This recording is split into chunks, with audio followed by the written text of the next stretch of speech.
Бажаю здоров'я, шановні українці і українки. Дуже довгий день сьогодні. Провів ставку, доповіді військових були, наші позиції на фронті, ситуація з постачанням, контракти, пакети зброї. Робота триває. Я дякую кожному з наших партнерів, які розуміють, що потрібні сильні позиції і на фронті, щоб захищати людей, і в дипломатії мають значення і сила, і правда. Доповіді були щодо діпстрайків по російських військових об'єктах і по інфраструктурі Росії, що обслуговує війну.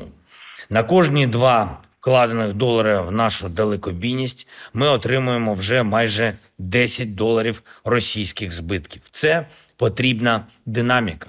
Росія повинна відчувати ціну війни, щоб дійсно хотіти миру. Окремо, сьогодні суттєві речі доповідав керівник служби зовнішньої розвідки. Сьогодні ж було багато нашої міжнародної роботи. Генерал Келлог, зустріч, яка відновлює надію, нам потрібні сильні угоди з Америкою, угоди, які справді спрацюють. Я доручив працювати швидко і дуже виважено. Економіка і безпека завжди мають йти поруч, і деталі угод мають значення. Чим краще прописані деталі, тим більше результат. Обговорили із генералом Келлогом фронт, необхідність звільнити всіх наших полонених, які утримуються в Росії, а також необхідність надійної і чіткої системи гарантій безпеки, щоб війна більше не повернулась і щоб росіяни не ламали життя. Мир потрібен всім нам – Україні, Європі, Америці, всім у світі.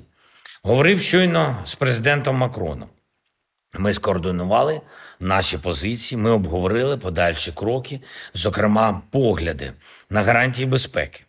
Говорив з прем'єр-міністром Данії. І ми цінуємо, що Метте і народ Данії відчувають, чого ми прагнемо.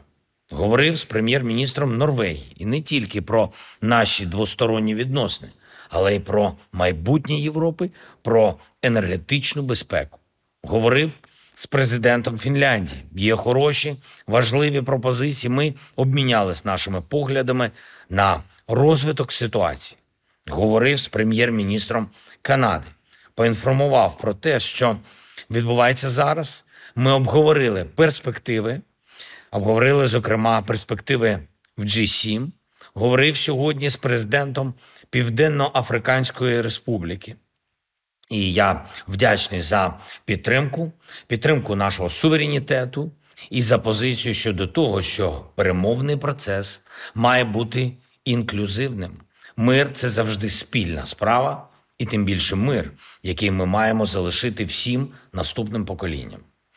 Я дякую всім за допомогу і за відчуття єдності, яка зараз так само важлива, як і в 22-му році.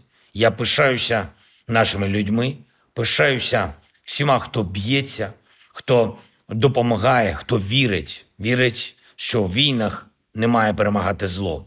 І сьогоднішній день я почав зі вшанування пам'яті українців, які загинули 11 років тому. Вже 11 років. Герої Небесної Сотні, Герої Гідності, 11 років. Тому в цей день почались і перші загарбницькі кроки Росії щодо нашого Криму.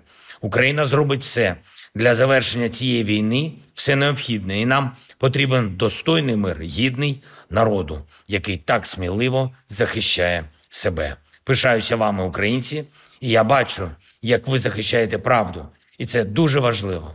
Я дякую вам. Дякую за підтримку. Слава Україні!